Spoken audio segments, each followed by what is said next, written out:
Hello mommies, welcome to mom tribe. अगर आपका baby 6 महीने से 1 साल का है तो ये वीडियो आपके लिए ही है। आपने या तो अपने बेबी को सॉलिड देना स्टार्ट कर दिया होगा या आप करने वाले होंगे। तो हम एज अ पेरेंट इस बात को हमेशा ध्यान रखते हैं कि बेबी को ऐसा क्या दें, उसे क्या खिलाएं कि उसे प्रॉपर न्यूट्रिशन मिले, उसकी हेल्थ ठीक हो, उसकी इम्यूनिटी बिल्डअप होने में हेल्प हो। लेकिन ये बात हम ध्यान देना भूल जाते हैं कि हम उसे ऐसा क्या ना दें जिससे उसे कुछ नुकसान हो सकता है या उसकी हेल्थ के लिए ठीक नहीं है या वो बेबी डाइजेस्ट नहीं कर पाएगा। तो इन सब बातों को हम डिस्कस करेंगे इस वीडियो में।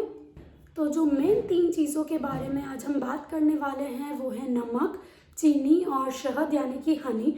बहुत सारे पेरेंट्स इस बात को जानते भी हैं कि हमें ये बेबी को 1 साल के पहले नहीं देना चाहिए, लेकिन क्यों नहीं देना चाहिए ये हमेशा एक सवाल होता है। तो आज हम यही जानेंगे। सबसे पहले बात करते हैं नमक की। जो 1 साल तक के बच्चे होते हैं उनके खाने में नमक की ज़रूरत बिल्कुल भी नहीं होती। उनकी बॉडी को सिर्फ 1 ग्राम नमक की ज़रूरत होती है पर डे। और जो 1 साल तक के बेबीज़ होते हैं वो या तो ब्रेस्ट मिल्क लेते हैं या फॉर्मूला मिल्क लेते हैं, तो उनकी ये जो इतनी कम नमक की रिक्वायरमेंट है वो ब्रेस्ट मिल्क या फॉर्मूला मिल्क से ही पूरी हो जाती है। जब 1 साल के बाद हम बच्चे को एनिमल मिल्क या गाय का दूध देना शुरू करते हैं तब उनके खाने में नमक की ज़रूरत होती है। हमारे केस में धृति 15 महीने तक ब्रेस्ट फीड लेती थी, तो हमने उसके खाने में नमक ऐड करना 15 मंथ्स के बाद स्टार्ट किया था। दूसरा रीज़न है कि जो 1 साल से छोटे बच्चे होते हैं उनकी किडनी अभी डेवलप नहीं हुई होती है, वो पूरी तरह से मैच्योर नहीं होती है। तो अगर हम रिक्वायर्ड क्वांटिटी से ज़्यादा नमक उसे देते हैं तो उनकी किडनी पर एक्स्ट्रा प्रेशर पड़ता है, जिससे कि किडनी रिलेटेड प्रॉब्लम्स बच्चे को आ सकती है। तो आपको 1 साल से छोटे बेबी के लिए नमक बिल्कुल ही अवॉइड करना चाहिए। अब हम सोचते हैं कि बेबी बिना नमक के खाना कैसे खाएगा, उसे टेस्ट नहीं आएगा या उसे खाना अच्छा नहीं लगेगा। बहुत सी बार बेबीज़ खाना खाना छोड़ देते हैं तो हमें लगता है कि हमने शायद नमक नहीं डाला, इस वजह से बेबी खाना नहीं खा रहा है। लेकिन आप सोचिए, जो बच्चा अभी सिर्फ 6 महीने का है उसने अभी तक सिर्फ ब्रेस्ट मिल्क या फॉर्मूला मिल्क ही पिया है। उसे नहीं पता कि नमक का टेस्ट क्या होता है, उसे कौन से खाने में यूज़ किया जाता है। तो अगर बेबी खाना नहीं खा रहा है या उसने 1-2 चम्मच खाना खा के छोड़ दिया है तो इसका रीज़न ये नहीं है कि हमने नमक नहीं डाला इसलिए वो नहीं खा रहा है, इसका पक्का कुछ और कारण है।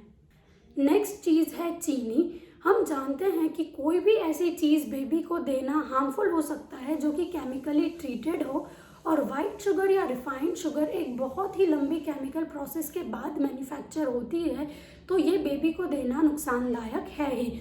इसके अलावा इसके बहुत सारे नुकसान जो हम बड़ों के लिए भी हैं वो ही बच्चों के लिए भी हैं।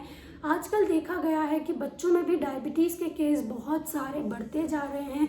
इसके अलावा ओबेसिटी यानी कि मोटापा बढ़ता है। बच्चे का जो वेट है वो अनहेल्दी तरीके से बढ़ने लगता है, जिससे उनकी एक्टिवनेस में कमी आती है। उनका जो डेवलपमेंट है वो सही टाइम पे नहीं हो पाता, उनके डेवलपमेंट पे असर पड़ता है। और इसके अलावा जो एक बहुत ही कॉमन प्रॉब्लम है वो है दांतों में कैविटी लगना, जो कि लाइफ लॉन्ग बेबी को परेशान कर सकती है, उनके मिल्क टूथ के लिए भी और बाद में जब परमानेंट टीथ आ जाएंगे उसके लिए भी।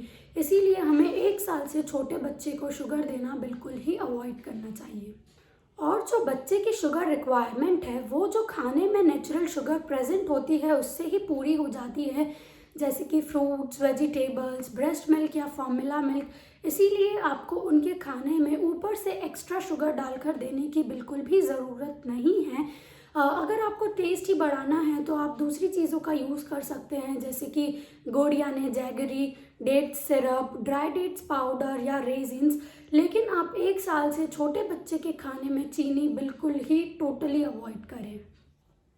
लास्ट है हनी। हमने कई लोगों से सुना होगा कि बेबी को बर्थ होते से ही 1 बार हनी दे देना चाहिए या फिर रेगुलर बेबी के गम्स में हनी से मसाज करनी चाहिए, उन्हें आराम होगा, या फिर दांत आएंगे तो उन्हें फ़ायदा होगा। लेकिन डॉक्टर्स की माने तो हमें 1 साल से छोटे बच्चे को हनी बिल्कुल भी नहीं देना चाहिए, क्योंकि हनी में एक टाइप का बैक्टीरिया होता है जो कि अगर बेबी के अंदर चला जाए तो एक बॉट्यूलिज्म नाम की बीमारी को पैदा कर सकता है। और क्योंकि बच्चा अभी बहुत छोटा है, उसका डाइजेस्टिव सिस्टम अभी डेवलप नहीं हुआ है, वो इतना मैच्योर नहीं है कि ऐसी चीज किसी भी चीज़ को प्रोसेस कर सके, इसीलिए 1 साल से छोटे बच्चे को आपको हनी बिल्कुल नहीं देना है। तो आप 1 साल से छोटे बच्चे के खाने में नमक, चीनी और शहद तीनों बिल्कुल ही अवॉइड करें, क्योंकि एक बार अगर आपने इन्हें बच्चे के खाने में यूज़ करना स्टार्ट कर दिया तो फिर उन्हें बिना इनके खाना पसंद आएगा ही नहीं, और फिर वो कभी भी किसी भी चीज़ का नेचुरल टेस्ट या ओरिजिनल टेस्ट जो है उसे एंजॉय नहीं कर पाएंगे, फिर चाहे वो फ्रूट्स हो, दाल हो या सब्जियां हो। क्योंकि एक बार अगर नमक और चीनी की आदत पड़ गई तो उसे छोड़ पाना मुश्किल है। तो बेटर है कि आप अभी बच्चों को हर चीज़ का ओरिजिनल टेस्ट एंजॉय करने दें, और फिर जब बच्चा 1 साल का हो जाएगा तो उसका डाइजेस्टिव सिस्टम थोड़ा मैच्योर हो जाएगा, वो इन चीज़ों को बेटर तरीके से प्रोसेस कर पाएगा, हैंडल कर पाएगा, और तब जाकर आप उनके खाने में नमक और चीनी धीरे धीरे इंट्रोड्यूस करें। तो आपको ज़रूर थोड़ी क्लियरिटी मिल गई होगी कि हमें 1 साल के पहले बच्चे को नमक, चीनी और हनी क्यों नहीं देना चाहिए। अगर वीडियो पसंद आया हो तो लाइक बटन को ज़रूर हिट करें और रेड बटन को हिट कर सब्सक्राइब कर लें हमारे चैनल को, and I will see you soon.